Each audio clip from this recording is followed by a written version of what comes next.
balik lagi sama kita di Kupas Berita. Iya gitu pokoknya. Jadi kita bahas apa, Cindy? Jadi kita membahas secara singkat, padat, dan lugas soal Bapak Presiden Joko Widodo ini yang mantan oh presiden. Iya, mantan. Kamu masih ingat dia itu presiden ya? Iya, masih berbekas gila. Mantap banget.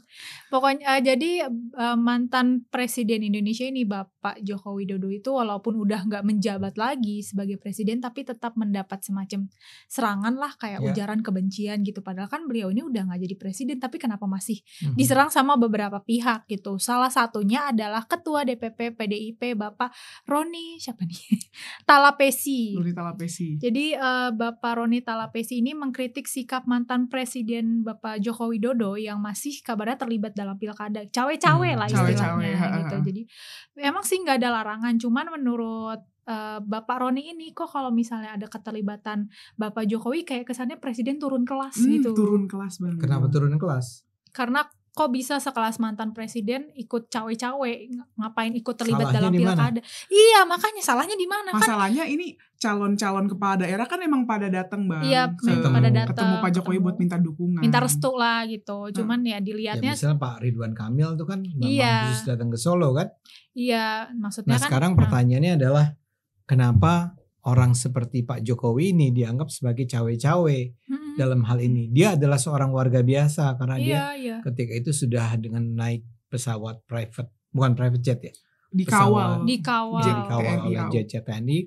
Itu dia udah pulang Solo dan dia udah selesai. Presiden kita sekarang Prabowo. Iya, betul. Jadi kalau dia masih terlibat dalam pemilihan kepala daerah, di mana masalahnya? Iya, dan menurut pihak istana pun juga istilahnya presiden, sekelas presiden pun sebenarnya ketika ingin cawe-cawe memang sudah ada undang-undangnya, sudah ada hukum, kayak ada konstitusi yang melindungi lah. Jadi sebenarnya nggak apa-apa gitu. Apalagi sekelas Bapak Jokowi yang memang udah nggak menjabat jadi presiden, kan jatuhnya warga biasa, ya wajar gitu. Sah-sah aja gitu. Sah-sah aja, mungkin dilihatnya sekarang sebagai apa ya, tokoh politik mungkin, tokoh publik gitu yang mungkin ingin meminta restu para kepala daerah itu. Jadi kayak jangan memandang sebagai presiden lagi gitu. Even sekarang Pak Jokowi jadi content creator, Bang. Iya. Kenapa? Iya, dia kayak makan di Soto restoran mana sama Bu Iriana. Iya. Jadi yang bikin creator. Iya, ngevlog gini, Bang. Pandanglah Pak Jokowi sebagai content creator. Gitu. Kali kan butuh rekomendasi makan soto di mana gitu, lihat situ. Jadi kita harus ingat ya, penonton juga semua, bahwa Pak Jokowi ini adalah seorang pemimpin yang memang sangat dicintai oleh rakyatnya. Penelitian terakhir dari DNIJA, LSI-nya DNIJA itu menunjukkan bahwa 80% rakyat Indonesia pada saat dia udah turun nih, atau menjelang dia turun, itu menyatakan mereka puas dengan kinerja Jokowi.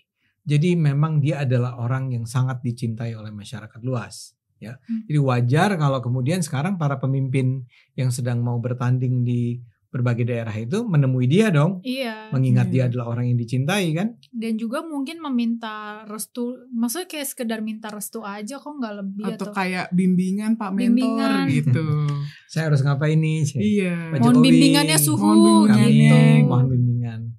Tapi memang kebencian atau kemarahan atau kesinisan terhadap Jokowi ini kayak nggak berhenti-berhentinya ya. Iya, Pak Jokowi sama keluarganya juga. Bahkan ke keluarganya. Kayak yang mungkin penonton tahu ya, akhir-akhir ini Bapak Amin Rais tuh up lagi di sosmed. Amin Opa. Opa Amin Rais. Jadi ada salah satu pidatonya di acara syukuran Indonesia Tanpa Jokowi. Pak Amin ini bilang, acara syukurannya Indonesia tanpa Jokowi. Okay. Nah, Pak Amin ini bilang, Pak Prabowo harus pecat Gibran Rakabuming Raka, katanya. Karena selama Gibran masih menjadi wapres di sana, katanya, Pak Prabowo tidak akan mendapat berkah dari Allah Subhanahu Wa Taala. Agak lain ya. Saya beri tenggat 3 bulan. Aduh, kayak cicilan. 3 bulan untuk terus kenapa kalau nggak sampai 3 bulan nggak dipecat? Iya, even sampai ada narasinya Pak Amin Rais ini yang bilang Jokowi itu lebih syaiton, lebih devil, lebih syaitanik kayak gitu-gitu. Daripada syaiton. Ya gitulah, kayak lebih gitulah narasinya. Iya. Emang sangat mendarah daging gitu, Bang. Kayaknya emang. Tapi acaranya pas lah kan, Indonesia tanpa Jokowi ini kumpulan orang-orang yang 20%. Rupanya Iya kan? Yang buat penonton yang agak bingung 20% itu kan karena yang tadi 80% mengaku puas dengan kinerja Pak Jokowi. Oke. Yang 20 nggak puas. Nah, mungkin itu salah satu golongannya. Nah, iya. Cuman memang respon netizen bukannya malah kayak mendukung Pak Amin Rais, malah pada nih kenapa sih, ini ngapain sih orang ini? Iya, kayak bahkan gitu. Ada yang ini Bang, Pak udah tua Pak, taubat gitu. Sudah Pak, sudah Pak gitu. Tapi ini kan memang kalau kita ingat-ingat ya, sebetulnya kan serangan terhadap Pak Jokowi paling tidak setahun terakhir itu emang terus bergulir kan. Ini kelihatannya ada orang-orang yang betul-betul marah sekali dengan Pak Jokowi, sehingga mereka tuh sempat berpikir untuk memakzulkan Jokowi sebelum Jokowi akhirnya turun kan. Ingat ya, ada orang-orang, bahkan orang seperti orang yang terkenal, mungkin kamu pengagumnya, Egra, namanya Rocky Gerung. Enggak. Itu pernah bilang bahwa pada bulan Agustus harusnya sudah dimakzulkan. Tapi bukan dia sendirian yang bilang begitu. Ada begitu banyak juga tokoh-tokoh lainnya yang berulang-ulang mengutarakan makzulkan. Jadi kalau sekarang akhirnya dia tidak dimakzulkan, dia turun dengan baik-baik saja, rupanya ini orang-orang ini masih belum terima juga. Jadi dia harus kemudian mencaci maki Pak Jokowi bahkan setelah dia turun dengan baik-baik saja. Iya. Dan juga gak cuman Pak Jokowi, tapi juga keluarganya, bahkan sekelas Mas Gibran yang udah menjabat pun juga jadi kena sasaran kebencian netizen juga kalau nggak salah di acara MTQ Korpri ya. Oh iya. Beberapa waktu lalu itu kan pas acara tuh Bang, jadi beliau ini tidak memberikan kata sambutan. Siapa ya? Mas Gibran. Oh, jadi nggak kasih kata sambutan. Nggak ngasih kata sambutan, langsung ada tradisi inilah pukul apa namanya? Ibarat gebuk ini apa sih? Apa sih? Gong lah gitu kali ya. Katabung. Beduk. Katabung. Jadi mukul itu langsung udah katanya ke mobil balik, terus ya langsung tuh diserang sama beberapa netizen, bahkan tokoh sekelas Said Didu kalau nggak salah. Iya, Pak Said Didu. Pak Said Didu tuh bilang ya pantas lah kayak gitu, orang boneka oligarki gitu. Lah apa hubungannya Nabu kata Bung sama boneka oligarki ya? Kita kan gak ada yang tahu ya Bang, apakah menurut Mas Gibran udahlah nggak usah sambutan formalitas lah, udah langsung aja. Memang gitu. Jadwal Mas Gibran lagi padat banget, apalagi kan Pak Prabowo itu katanya kunjungan kan ke luar negeri, ada urusan tugas negara gitu. Jadi ya sekarang lagi sedang mengisi posisi sebagai pimpinan pemerintahan gitu. Jadi ya udah sih, kenapa pada nyinyir banget gitu. Gak dapet posisi kan. Aduh. Enggak, tapi kalau Said Didu yang ngomong ya dia memang dari dulu benci sama Jokowi. Jadi kalau sekarang dia punya kesempatan, dia angkat lagi nih. Kayak kenapa ya, maksudnya gini loh Bang, sekelas tokoh-tokoh penting yang kita mungkin, bukan kita ya, tapi para penonton atau mungkin yang lain melihat ini tokoh penting loh yang banyak dikagumi gitu. Kayak kenapa mereka tuh banyak melihat sesuatu atau peristiwa itu dari satu sudut pandang aja, walaupun ya kita tahu mungkin sebenarnya dari dulu mereka pembenci Pak Jokowi, pembenci Mas Gibran, pembenci Mas Kaisang atau siapapun itu. Cuman memang kenapa sih, kan kasarnya gini Bang, lu kan orang pinter gitu. Maksudnya iya kalau pinter. Oke. Kok bisa melihat peristiwa atau melihat sesuatu tuh dari satu sudut pandang aja gitu. Oh, tapi ada satu orang lagi yang harus saya sebut kalau begitu. Siapa tuh? Namanya Rizik Syihab. Itu yang heran ya. Itu yang ini ya. Ayo. Apa Fufu Fafa? Ganyang Fufu Fafa. Iya, itu. Itu kan dia memang sangat membenci Jokowi ya. Jadi dia itu kan sekarang lagi di mana coba? Tahu nggak dia lagi di mana? Di Mekah. Lagi di Mekah. Iya. Ngapain ya? Mungkin melarikan diri kembali. Mungkin ada kasus perempuan berikutnya. Enggak. Maaf ya penonton, agak bercanda. Ya, tapi dia yang jelas dia ada di Mekah. Kenapanya kita nggak tahu. Sebagian orang bilang dia sedang umroh, saya nggak tahu. Tapi yang jelas kan gini. Kemarin itu ada yang namanya acara 411 4 November itu untuk memperingati apa yang terjadi tahun 2016. Ya. Pada tahun 2016 itu ada gerakan dari kelompok-kelompok Islam yang ketika itu berhadapan dengan kubunya Pak Ahok. Ya. Tapi waktu itu memang luar biasa dahsyat yang datang ke Jakarta untuk menggulingkan pemerintahan Ahok di Jakarta. Nah sekarang ini seperti ingin diulang nih. Kan dulu ratusan ribu orang berkumpul di Jakarta, datang dari berbagai daerah. Yang kemarin sih yang datang ya sekitar berapa ratus lah. Nah, ya. Nggak pakai ribu ya. Nggak pakai ribu ya. Iya. Kalau dulu pakai ratus ribu, sekarang ratusan sebenarnya. Tapi yang penting buat saya adalah lagi-lagi walaupun Pak Rizik Syihab ini tidak ada di Jakarta, dia nitip pesan. Titip pesan ya, Du. Jadi pesan dia utamanya adalah pertama adili Jokowi. Adili tetap ya. Dua adalah tangkap pemilik akun Fufufafa. Ya. Fufufafa. Ya, jadi Rizik ini nggak kunjung berhenti kebenciannya terhadap Jokowi.